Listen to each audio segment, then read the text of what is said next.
Imagine a world where everyone has access to the internet, is covered by the latest mobile networks, and owns a mobile phone. A world where people have the necessary skills to make the best use of the internet, and digital parity has been reached.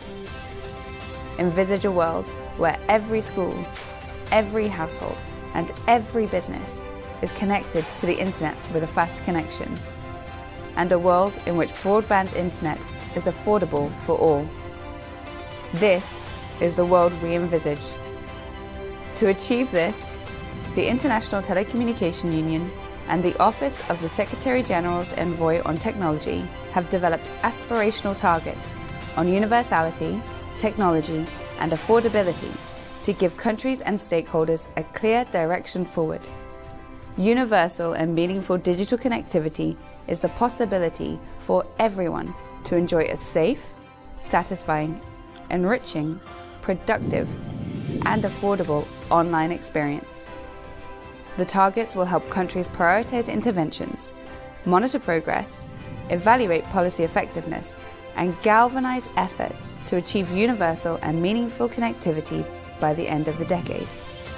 Together, we can implement the UN Secretary-General's Roadmap for Digital Cooperation and achieve that vision of universal and meaningful digital connectivity by 2030. Let's achieve this vision together. Learn more at www.itu.int/UMC 2030.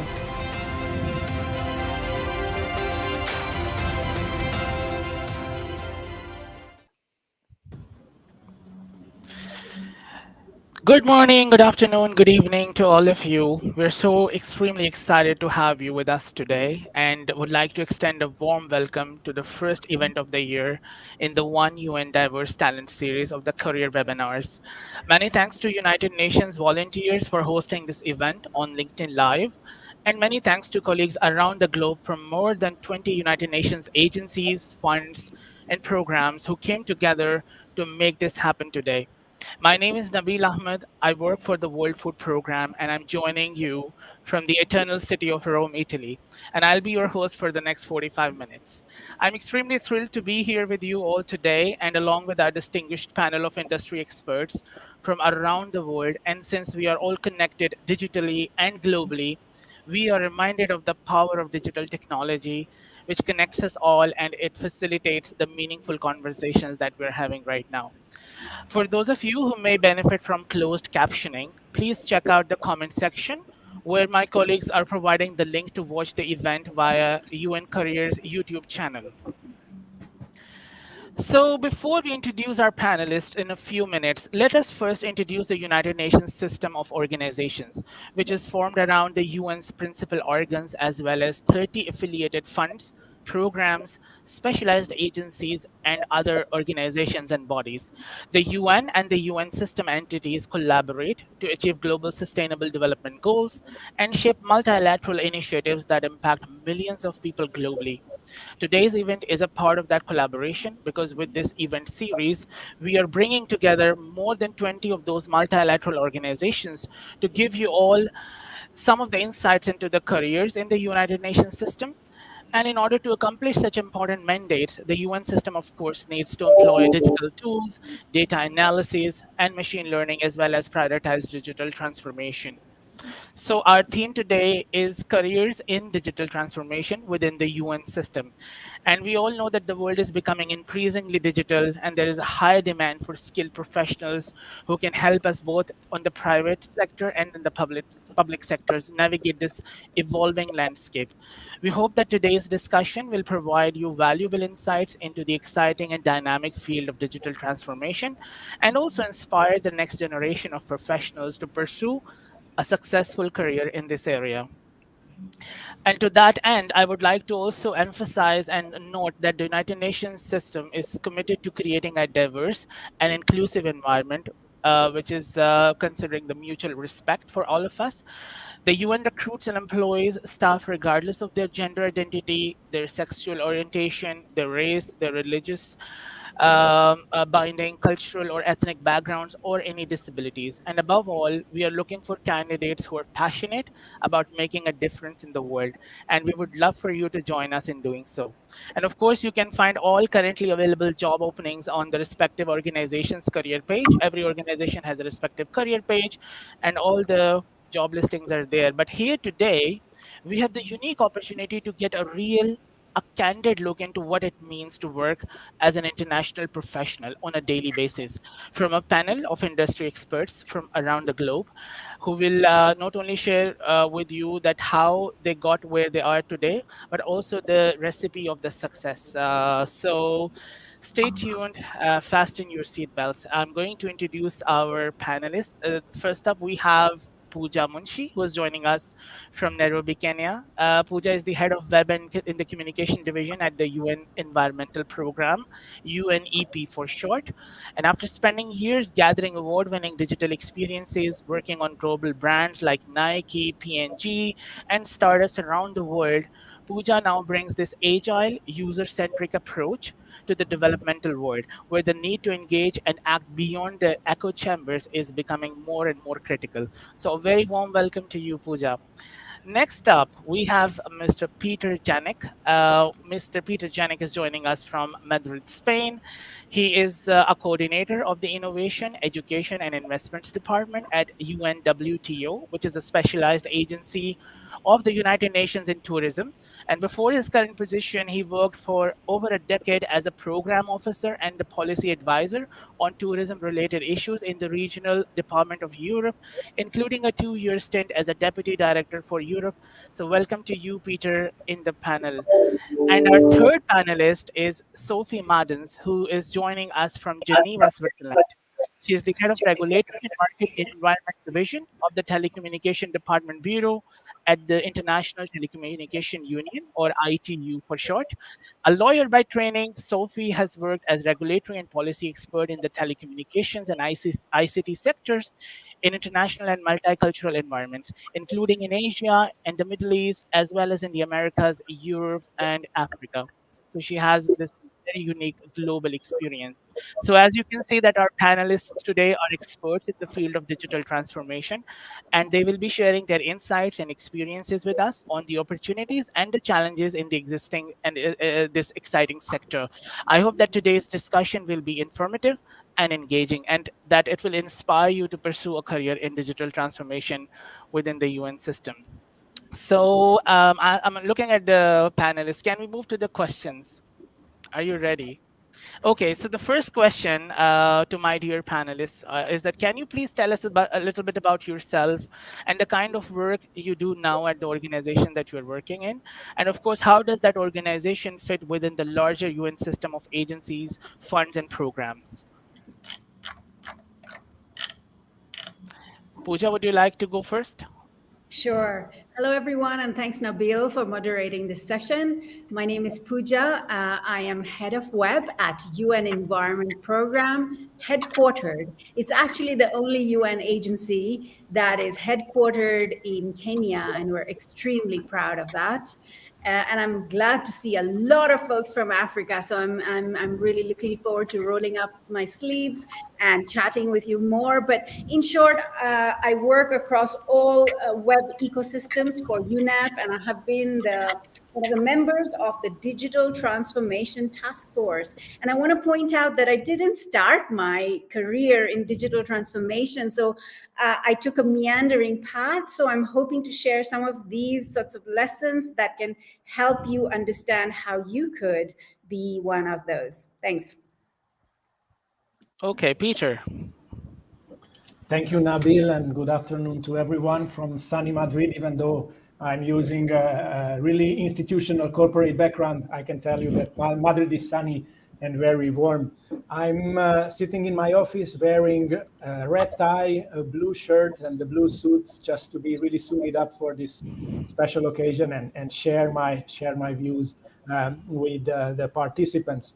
I joined UNWTO 12 years ago, and I'm joining to the queue of Pooja that when I joined, I was not doing anything related to digital transformation. So during the years, I shifted roles. So I would be also happy to talk about adaptability and flexibility. Particularly, I think it's very relevant for working in any UN agencies. And my background, I started international relations and diplomatic studies. And actually, I joined UNWTO as a trainee. So I would be also happy to share some insights, how you can join, and then once you are inside, how you can grow and even jump from one contract to another contract, a different contract to another different contract, which is, I think, also an interesting perspective. And Nabil, very much looking forward to share my insights of these 12 years. Over to you. Thank you so much. With this, we move to Sophie to learn more about her background. Over to you, Sophie. Thanks so much, Nabil. So my name is Sophie Maddens. I'm a Belgian lawyer by training, and I'm going to share a few things. I'm the daughter of a diplomat and the sister of a diplomat. My husband is Portuguese, and my 26-year-old son is Belgian, Portuguese, and American. My grandmother was the mother of 7, the wife of a village doctor, and one of the first women economists in Belgium. My mother was the youngest of 8, and very loving and caring. And why is that important? Because I had, and I still have, so many encouraging role models.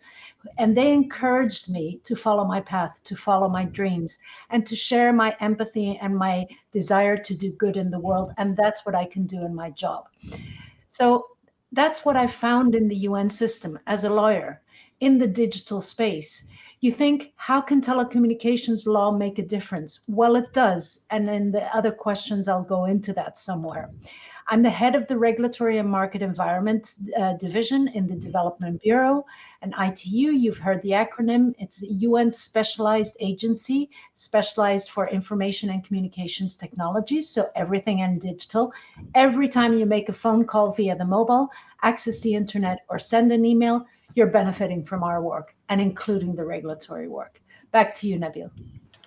Thank you so much. Wow, that was truly inspiring. And with this, I move to my next question. That can you tell us a little bit about your professional background prior or maybe since joining the UN? Because we want to know you before even joining the UN system. And how did you first start your career in the UN system?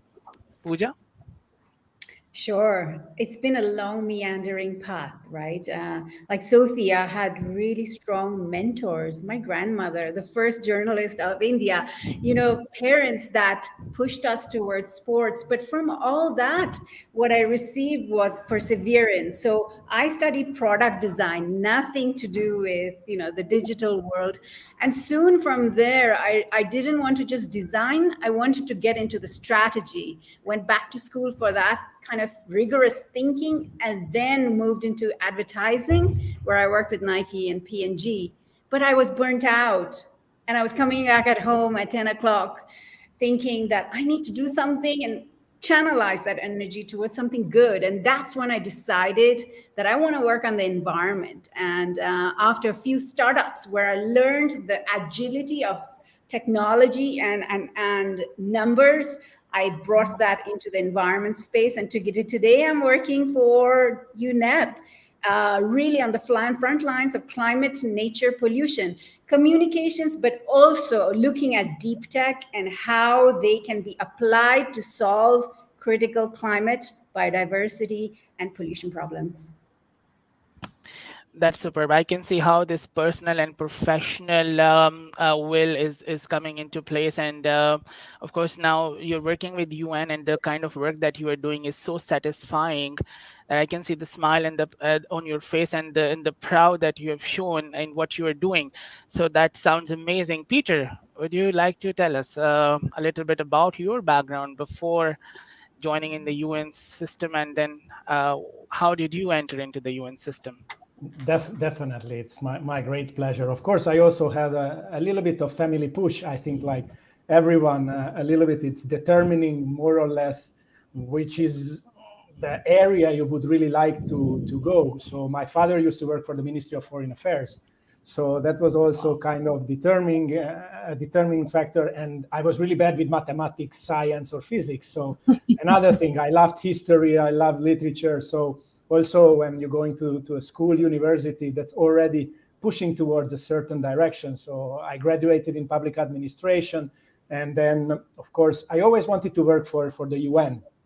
New York was my central aim always. Like when you really want to work for politics and international relations, that's the highest you can reach, no?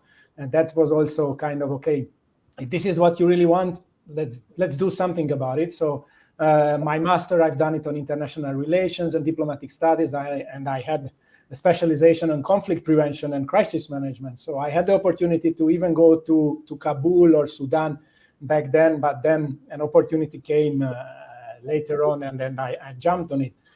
I moved in very early stage to Brussels, which is really the headquarters of the European Union, and then the heaven of politics, no, European politics. And I started to work in the European Parliament as a policy assistant on international relations.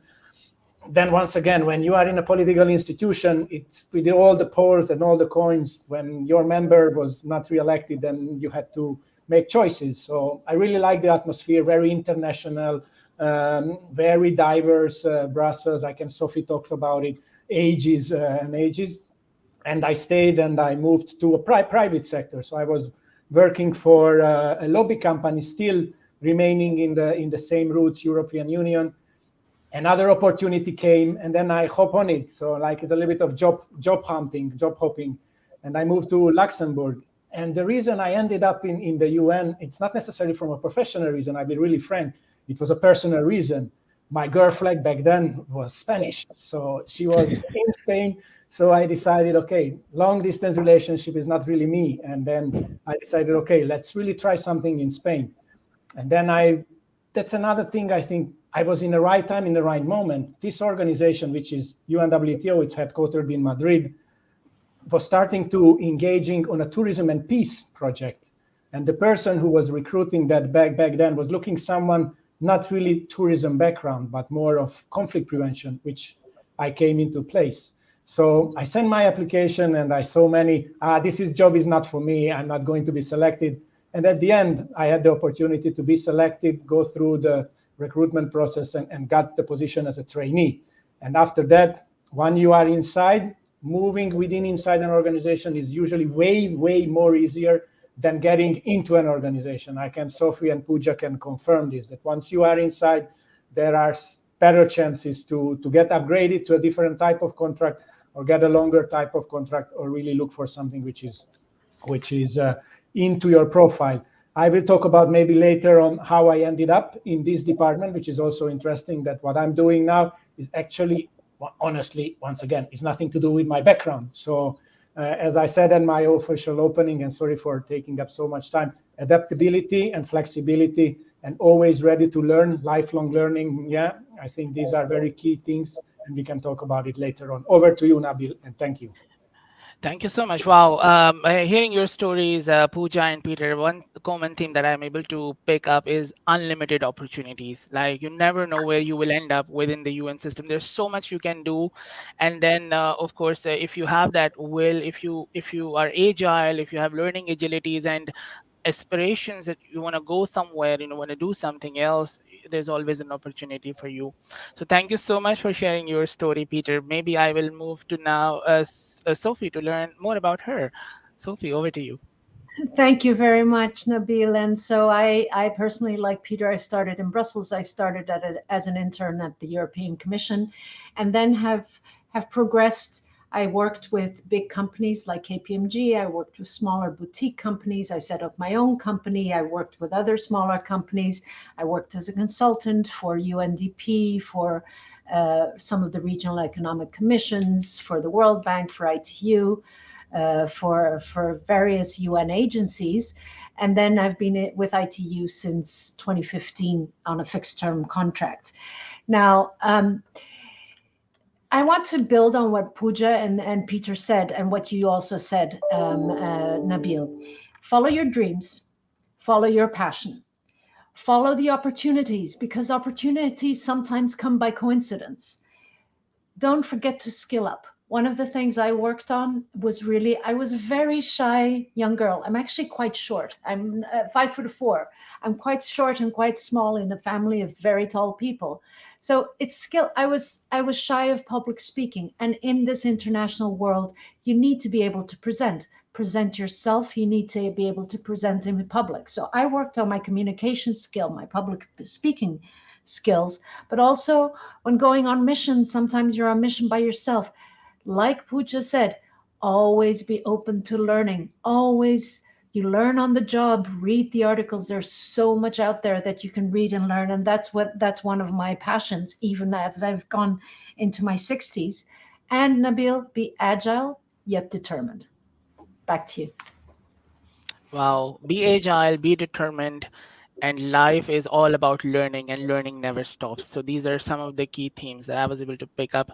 Thank you so much. Those were so inspirational. And with this we move to the next part, which is more on the rapid fire round of questions. So I have three questions. These are rapid fire questions, and maybe I'll just throw these questions to one of you. So the first question is for Peter. That Peter, how does your background relate to the work that you do now in the area of digital transformation? With one sentence, disappointing sentence, is not related. Nevertheless, this is, I think, the interesting part of it, because you can always find something, in any kind of job or any kind of task, which is more or less closer to your background. I mean, reaching out, strategic partnerships when it comes to the field, trying to build and create a legacy within this framework. You don't have to be a digital expert in these regards. You have to have, I think, the great attitude. That's one of the most important. The always ready and be able to skill up your own skills. So you have to be really flexible and adaptable. And what I like is also the engaging of the wider audience. No, I mean, I really like socializing. By socializing, you will get to know the other people, and by knowing the other people, you can find the niches where you can really move into certain things, which is really close to your section. Why I joined here because this is a really new department. The department was only created 5 years ago, though digitalization was there in the tourism sector, but as a priority, and the strategic direction was taken board by this Secretary General and is really dear to his heart. And of course, COVID-19 showed how important the digital transformation in a business which is the most human-centric business. No, tourism is people-to-people business. And when we talk about digitalization, of course, it helps us to make things easier, and it helps us to make things faster. Nevertheless, I think you can always find close things to your heart in every job profile. And this is, I think, one of the key takeaways from me joining this department. Over to you, Nabil. Thank you so much, Peter. The next question is routed to Pooja. Pooja, can you please tell us what is the most rewarding or the best thing about working in the UN system? And what is the most challenging and the hardest thing about working in the UN system in your experience? Thanks. I think the most rewarding thing is something that I touched on before. Um, you know, when I worked for the private sector, it was fantastic and I brought in the revenue, but I was making deeper pockets deeper. And I was not realizing that my role here was to bring impact. I know that this next generation is so intent on giving back. And I think when I joined the United Nations Environment Program, that was the biggest blessing and gratification. I don't take it for granted. Today, the Secretary General of the UN was in Nairobi just an hour ago, and he, in fact, spoke about the fact that we need to move from projects to strategy and transformation, and it touched on digital. So for me, it is extremely rewarding to be part of that movement, right? But it does come with challenges. I worked in a very agile, fast moving, it's okay to fail environment, but that brought dynamism. But here we are. UNEP is a 50-year-old organization, and the UN more so, right? So I have had to adjust my pace, and this is something that I would like to express to our audience.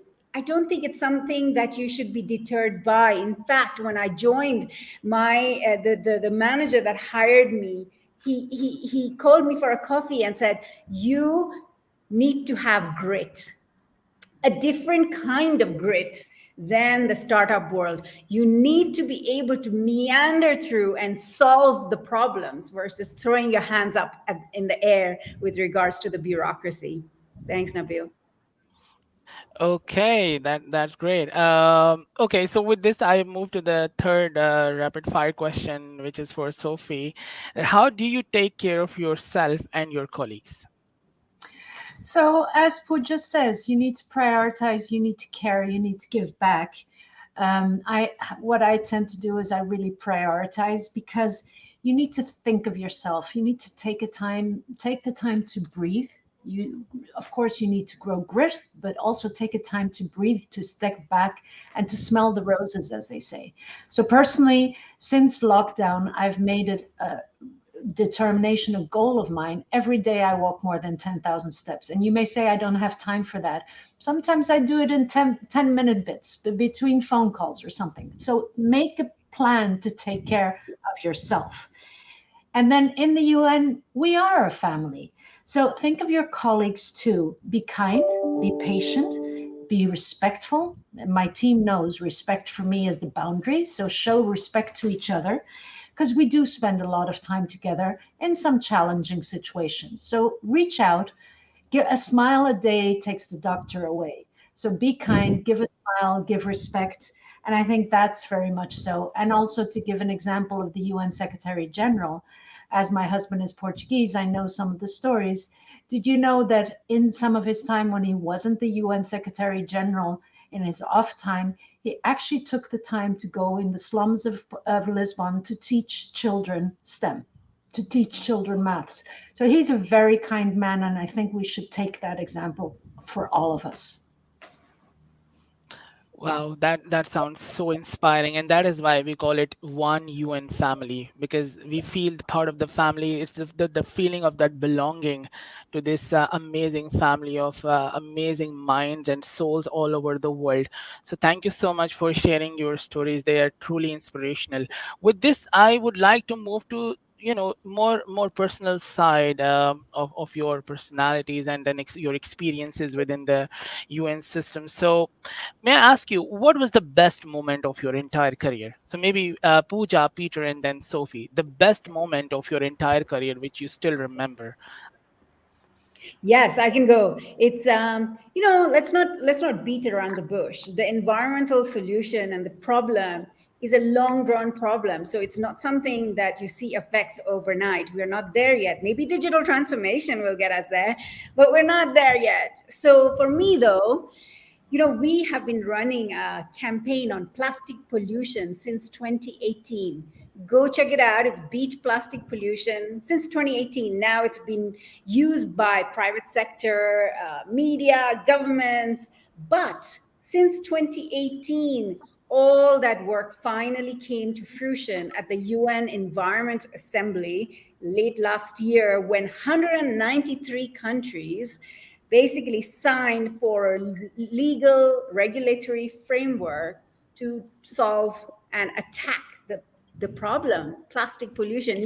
Plastic is in our blood now. It's in mother's milk, and if we don't solve it, there's trouble. So I am extremely proud of being a really tiny fraction in that huge race.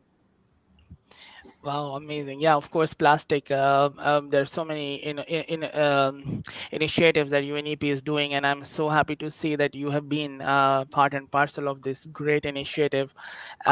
Peter, what about you? What do you think? What is the best moment I of your think career? it's a difficult to describe of one single event.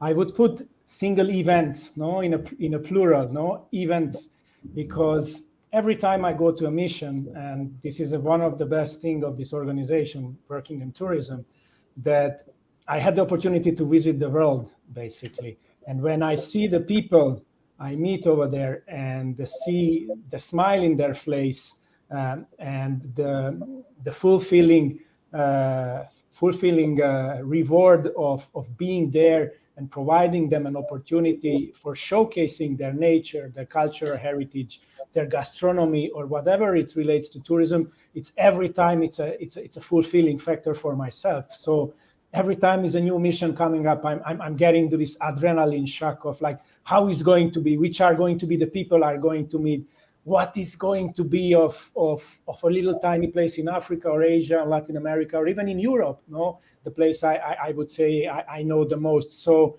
definitely being there, getting close to these people, knowing them and what the things they are really proud of, I think it's really, really fulfilling and rewarding. So it's not one best, but it's a series of bests during any mission I took or I'm going to take. Wow, I still remember there's a personal story. I was visiting a Swiss career fair last year, and there was a student who came to our booth and he asked me, what do you think, what is one thing that keeps you moving while you're working with WFP? So my response was similar, something similar, that I responded him that the smile on the face of those beneficiaries that we serve is all what means the most.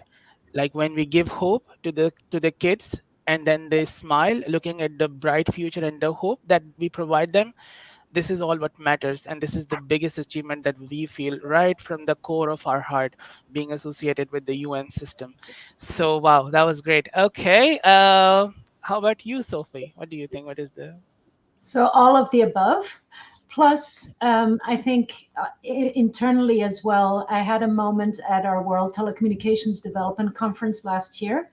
As you can see, I'm very passionate and I care about people. So I had a number of women that I had met throughout the years, because I've had 30 years of career, that came up to me and said, you know, Sophie, it's when you told me to believe, to dream 20 years ago, and I'm now the DG of a regulator, and I've managed to change the regulations in my country, or I followed your lessons when you were lecturing at American University, and that's what set my career path. So I think being able to mentor our colleagues as well, and to be able to be role models for our colleagues as well, is a real satisfying part of the job. Okay, amazing. So, with this, of course, we have a huge list of participants who have joined us from various parts of the world. And of course, they would also like to learn that what is the biggest takeaway or advice that you have for them, they being the potential candidates. Of course, they're listening to you right now. So maybe the biggest takeaway or the advice for the potential job seekers right now who are aiming to have a successful career in the UN system. Pooja? You know what? I'm going to give you a story. I applied to the UN when my husband shared a Twitter post, and he was part of the UN at that time, and he said, "Don't worry, you won't really get in on your first shot, but give it one try. Maybe you'll get rostered, and then you can keep coming back." But I did. And somehow I want to tell you the story too, that I answered the questions on the chat, but I wanted to take a spin on it, a different spin on it. And I said, I'm sorry if I'm wasting your time, but I think this should be approached in this way. And I did not expect to hear back. I was traveling. I went away and went to have my meal. And that was it. I didn't expect to hear back. And I did. What's the moral of the story? Believe in yourself. Listen to that intuition, even if you're being asked to answer something, and never give up on your dream. Never give up on your dreams and always believe in yourself. Wow. Okay. Peter, Very difficult to come in after this story of Pooja. But I would say that never be afraid of failure. You have to send 100, 200 emails or applications sometimes. And I know it from my very beginning of leaving the university, high hopes, finally university, you will be immediately get to the EU, to the UN, to the best opportunities. And it was not coming, days, weeks, even months. But of course, you have to have the high hopes. And as Pooja said, believe in yourself. And I think when you really want to work for the UN, as I said, I wanted to work for New York, and I sent plenty of applications. But nevertheless, the UN is not only New York.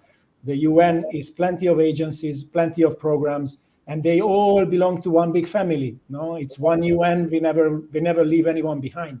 So this feeling of belonging to the UN is there independently where you are working, I think. So if you don't find something in the place where you are or you really dreamed of, try to look in any other agency. There are similar positions, similar natures. Of course, if you like to travel and you like to move to another country, that's an extra package. But nevertheless, I think you should don't be stuck in your mind that this is what I want to do and want to achieve. Of course, I wouldn't say something to if I would not say that you have to be on the right time in the right moment. I think this is valid for every positions, that there is one position which is meant for you, and then sooner or later you will find it. So that's what we would have liked to share with you. Thank you so much for sharing this, Peter. Sophie, what is your biggest takeaway or advice for the potential job seekers? So I have 4 points. One, Pooja mentioned she had contacted through Twitter. So build your networks, including through social media. Make sure that you build them. Build your skill set. Look at some of the job descriptions, see what's required. And again, there's so many opportunities out there to learn. Pooja gave us the example. She learned, she wanted to change, she learned, she went back to learning. So build that skill set. And then read the job descriptions. Formulate your strengths. Don't be shy in formulating your strengths, but formulate them clearly and concisely. Make a checklist. I've done this, I've done that, done that. So those are the 4 points I have. Build your networks, build your skill sets, read the application, and formulate your strengths. Read the application. And now I'm talking to my son, but read the application. Read the Can I application. come in with a technical Sure. sort of tip from based off what Sophie said? I've also realized that it's not that you're not good enough, but sometimes it takes very a technical approach to answering the questions. And I encourage you to look at some of those videos that are on the UN job platforms, because it exactly gives you those cues. So read the application, like Sophie said, but also look at the videos, because it has very specific technical tips on how to match your resume or your answers to the job requirements. So best of luck. Wow. So, being a recruiter, I would like to bring my perspective as well, just to share that a recruiter has a 7 to 10 seconds to make a decision that whether they want to read this CV furthermore or they want to move to the next resume, because there are volumes of recruitments and a number of candidates who apply. So, a tip from my side would be, again, to look at the job description. There might be some key skills that are mentioned that are required to perform the job successfully, and you might have those skills as well. So it's all about comparing yourself with that job description and tailoring your CV every time. The common mistake that we do is that we might have created a CV 2 years ago, and then we just route it everywhere. And then, of course, the complaint is that, oh, I've applied to 50 jobs, but I haven't heard back. The reason is that your CV is not relevant. Maybe you feel that you have those skills, but is it demonstrated on your personal marketing document? If the answer is no, that there is a quick fix that you need to do, and you will see the difference, you'll see the magic. So thank you so much to all the panelists for sharing their insights on this. I believe we still have 6 more minutes. We are well within the time, and we have a few questions from our dear participants. The first question, and I'm going to read those questions. The first question is very, very relevant, and no matter what, I was about to ask this question in any case. What are some of the key skills you require from candidates to join your teams? So maybe you can talk about the soft skills or the leadership capabilities or the behaviors that you expect in the candidates who are maybe potential team members aspiring to join your teams. So who would like to take this? I can go first. So I'm making a quick plug for some of the positions that are open, and then I'll talk about the skills. So have a look. My colleague is going to post the links on the chat, or you can also go to Work With Us to find out more about the jobs. But there's one, which is the Digital Ecosystems Interface Specialist, two, Geospatial Information Specialist, and a Statistical Analyst. So those are the current positions open. Look, I think, of course, these technical skills are important. They are technical roles, but I think the soft skills that you need to come in with is, if you're not familiar with the agile framework, please familiarize yourself, get a course. It really helps you to move quickly along, parallel, pivot, right? So that's one. And be okay to accept failure, because from failure comes the biggest successes and the biggest learnings. Okay. Peter, would you like to go next? Yeah, I can just echo what Pooja said and add some extra things from my perspective, or what I learned and what is my experience also. And I think mentioned it several times during my various interventions, is a kind of adaptability, a willing to do attitude. I think it's one of the most important, though it might sound difficult to put it on a paper, but I think there are ways that you are a doer, and you can do things within very difficult circumstances sometimes. When it comes to administration, I think we can have another discussion on this regards of UN and administration and the labyrinths. But I think a positive and a doer attitude is really key. At least these are the two things I cherish throughout my 12 years and would like to bring one's attention, besides, of course, the usual things, no, multi-ethnic environment, cultural adaptability, working under pressure. So these things. So, but I don't want to say the usual things. So I think these two things at the beginning, from my end, from a personal experience, I think the two takeaways. So positive mindset and the can-do attitude are the key takeaways. Sophie, would you like to also add your perspective? I absolutely agree. Results focused and agile.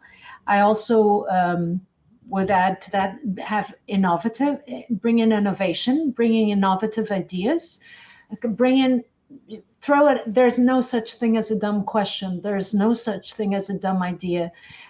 So bring in your ideas. I think that's important as well. And I think as well, since we are all working in challenges, everybody sees we have resource challenges. So be a team player. Be prepared to back up and to help out your colleagues. I think that's what I would look for in my team. Great. Okay, so the next question is how do you deal with the high volume of applications versus the thin number of positions? I can bring my HR perspective as well, but if okay, so I can see the heads nodding. So maybe the HR perspective is, yeah, of course, this is a reality that we do receive a high number of applicants for all the positions that we post. Sometimes the common mistakes, the CVs are irrelevant, so they, of course, they are screened out. Secondly, there are some applicant screening questions where we tend to check the interest and the experience that the candidate has. Always take those applicant screening questions very seriously, because sometimes we do ask technical questions there as well, and we skim through those responses to see who's the right fit. And then once you reach to the new application stage, again, CV preparation is essential. Matching your CV and your profile with the skills and the requirements mentioned in the role, the better the match, the more the chances you have to move to the next stages of the recruitment process. And then the first degree of review is from the recruiter. So the recruiter creates a long list, and then the hiring manager reviews it. They create a short list, and then after short listing, of course, by the time we reach to the short list stage, the the application pipeline is relatively thinner in comparison to the initial new application stage. And then the shortlisted candidates, they go through a technical assessment, be it a written technical assessment, or it can be a video assessment, and then after that they go through an interview stage. So there is a very comprehensive, robust selection process adapted by most of the UN organizations, and this is the process that we follow. So maybe one of the key takeaways is that always work on your CV. And if you would like to prepare a cover letter, that is also something very important. Create your motivation statement. It has to come naturally from within you. The motivation itself, some of the projects that you've worked on, exciting projects in the past that are relevant to the profile that you're applying for. These are small things. These are small, quick fixes. The moment you do these, you will see the difference. You will see that you will receive more emails in response to the applications that you are submitting. I'm looking at the panelists if they would like to add anything from a perspective of a hiring manager. Nothing. Okay. The next question is for Peter. Sir Peter, I will appreciate if you could discuss the process of joining UN as a trainee if you don't have experience or mentors. It's a good question. It's difficult to give any advice rather than what has been given. There is no any other processes than what has been mentioned by all the candidates, all my colleagues, Pooja, Sophie, and yourself, Nabil. Doing an application as a trainee would require exactly the same amount of work and putting an application forward as a P1, P2, or a P3 positions. Maybe the language has to be catered differently, but the process is, I think it's exactly the same. Of course, information about how application has to be processed, it's available. It's a public information in any website of each of our respected organizations. So it's difficult to give any specific hints. I think all the suggestions which were given by my colleagues and yourself, Nabil, as a package, consider it as you are applying for a job rather than a trainership as per se. Okay, thank you so much, Peter. So, looking at the time as well, I believe that we have answered most of the questions. If there's still any questions which are unanswered, definitely we will respond to you on our social media channel. So, thank you so much to our wonderful panelists for sharing their valuable insights with us today, and to you and volunteers for hosting this discussion on LinkedIn Live, and to all of you for joining us for this one UN webinar on careers and digital transformation in the UN system. As we have learned from our speakers today, that digital transformation is an exciting and rapidly evolving field with ample of opportunities for those who are passionate about innovation, efficiency, and creating new opportunities for a positive change on this planet. We encourage you to take the insights you've gained today and apply them on your own career journey. Whether you are just starting out or looking to take a next step in your digital transformation career, there is a wealth of open positions available for you to apply across our various organizations. I saw that some of the career pages have also popped out on your screen. So every organization, just go to their website and maneuver to their careers page, and then of course filtering the relevant positions as per your experience and what you're looking for would help you to reach to that particular point where you can start your application process. We hope that today's discussion has inspired you to pursue your professional goals with enthusiasm and confidence, and we look forward to hearing from you with job applications in this exciting and dynamic field. Thank you and have a great rest of your day or evening. Thank you, Nabil. Thank you all. Bye-bye. Thank you. Bye-bye.